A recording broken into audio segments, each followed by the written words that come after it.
Good morning, students. Today we are going to see very interesting topic, inflation. It comes in the first unit.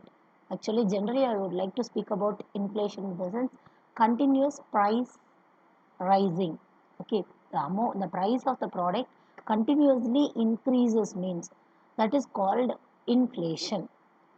Inflation may be defined as a macroeconomic problem where there is persistence. Persistence means continuous change in or increase in general price level of goods and services. Majorly, inflation is associated with the situation where why there too much money is used in purchasing too few goods.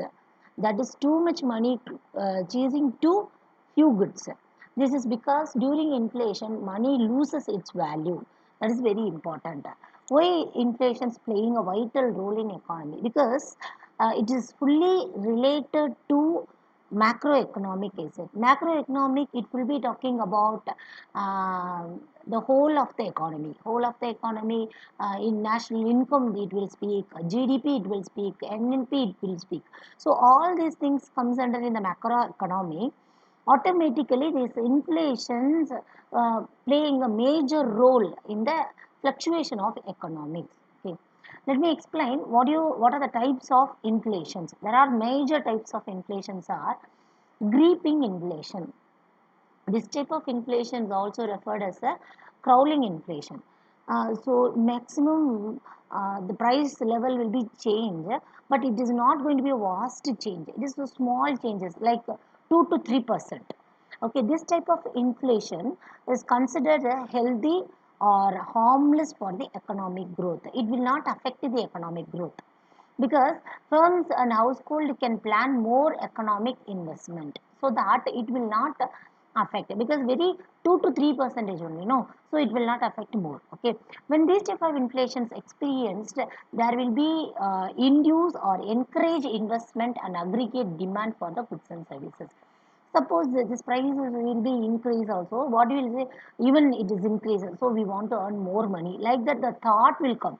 So the encouragement of investment, it will be increasing in the creeping inflation. Next one is moderate inflation. The word itself is saying moderate. Okay, so some level of changes are going to be occur, and that too it's a single digit. Single digit is in the sense 1 to 9 only the changes will be happening. Okay, that type of inflation is referred as a moderate inflation.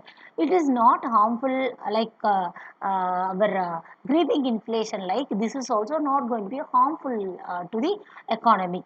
Okay, therefore, is considered healthy and economic growth as it is encourage investment. Okay, so this is the major thing of moderate inflation. Next, we are going to see rapid inflation. It says itself fast. Rapid changes will occur.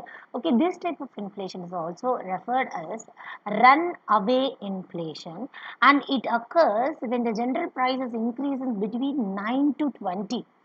9 to 20% it will be increasing means that is called rapid inflation. Okay, but 9 to 20 in a sense it's somewhat it will affect the economy, isn't it? It is not good for economic growth. Okay, because the firms and household find it difficult to predict the economic trend and it therefore interferes with the planning process. Okay, so if I'll say some of the price value are going to be increased in the sense is either it may be 2 or 3 or 4 or up to 9, but more than 9, that is called the single digits. It's overcoming the single digits automatically. I will feel something. If I, instead of purchasing one product, I will 10 product, I will purchase only 5 product, isn't it? So I will compress myself. That is the thing reason. So it's not good for the economic growth. Okay, next inflation we are going to see hyperinflation. The word itself it is saying hyper, otherwise galloping inflation. Hyper in the sense it's vast changes will happen like 50 to 100 percentage per annum. Okay, it will increase general price. Whatever we are using, for example, 100 rupees one product we are purchasing in the sense it will be increasing 150 rupees. Okay, to 200 rupees. Okay, it's very bad to the economy and it's harmful of the economy also. During hyperinflation, money medium of exchange fails to perform. because money only playing a vital role in the economy, but it will fail to perform the function of the currency become unacceptable. Okay, if an economy is facing this type of inflation, the government will be forced to drop its currency and introduce to new one. That is will happen, isn't it? So whenever the new type of nodes are implemented, okay, that's a hyperinflation is going to be playing a major role in that. Okay, and hyperinflation is due to the breakdown of countries' monetary system.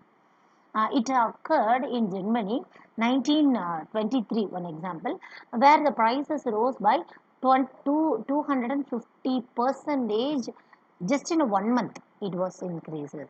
So this hyperinflation is very very danger to the economy, and moreover it will affect the economy in the sense the economy this type of economy, what will happen in the sense it's very bad. I said it is very harmful and it will degrade the money value, and performance of the money value also going to be unacceptable things will happen in this case, hyperinflation. Next, suppressed inflation. It refers to a situation when the demand exceeds supply. Okay.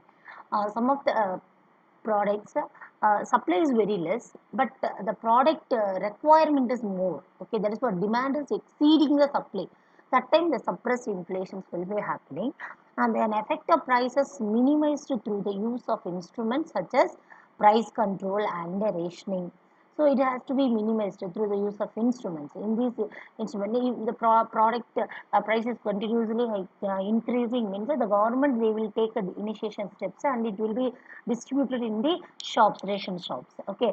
So the price has to be controlled. They want to it should be very controllable manner. This is what suppressed inflation.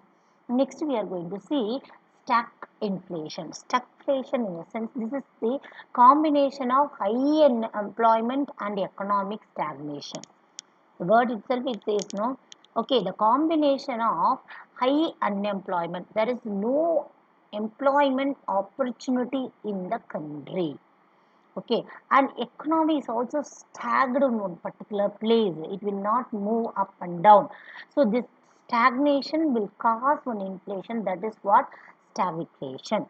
Okay, it happened in industry countries during 1970s. It was happened when bad economy were combined with rising oil prices, extraordinary basis. Okay, so in that time it was increases. Okay, some industrial revolution time or industrial changes will occur. That time it will be happening.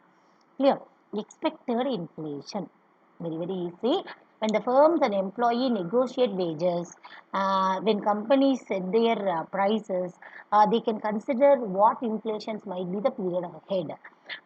Sometimes yearly employees they want to increase their wages and salary. Particularly normal hike, they will be expecting more hike for this time. Likewise, it will happen. So whenever the wages, that is raw material factors of production, whenever it is increases, automatically cost of the product will be increases. Cost of the product will be increases in the sense price of the product also going to be increases, isn't it? So this is expected inflation. One is going to be increased automatically. It's a chain like process. It is also going to be increases. This is what when the firm and the employee negotiate wages, and when the company set their prices, the company wanted they set their prices in the sense they often consider what inflations must be the period head. Okay. Next one is if the if example for economics predict the rate of inflation is like increasing 15 percentage. Let me have an example. This will force the wages earner to demand more wages in order to adjust. I think you may understand, like whenever the price is going to be increased. Okay, example economic predicts what economics they are saying, the rate has to be likely to be increased 15 percentage, like that the prediction will be there. Automatically what they will do, the wages, that is a person working in the organization, wage people, they will be asking to increase the salary or wages. Wages demand to more wages in order to adjust the high cost of living. This is will happen. This type of inflation is also known as wage induced inflation. Since the worker demand more money in order to adjust a high cost of living. That's the major thing. Expected inflations affect wages and prices because future price rise reduce the amount of goods and services that's today wages settlement could buy. Therefore, if the people expect inflation, their behavior can lead to inflation. This is the reason we are having expected inflations. Clear? So, today we discussed about definition of inflation. Once again, I am repeating, definition of inflation is going to be talking about continuous changes in the price level, general price level. There is no stagnant in the price, just it will be continuous. It is not only we are going to talking about continuous changes, it's continuous increases in the price level, general price level, clear, of goods and services. Yeah, actually inflations majorly we are considered even these inflations might affect the micro and macroeconomical very well. It's purchased to few goods and services. So people they will be thinking like if I purchase normally 10 units means the inflation is going to lead me, I will purchase only 7 or 8 units. So this is the major thing. So types also we have seen one by one: creeping inflation, moderate inflation, rapid inflation, hyperinflation, suppressed inflation, stagflation inflation, expected inflation. These are all the points today I would like to discuss. Tomorrow we will see the next causes of the inflation. Thank you.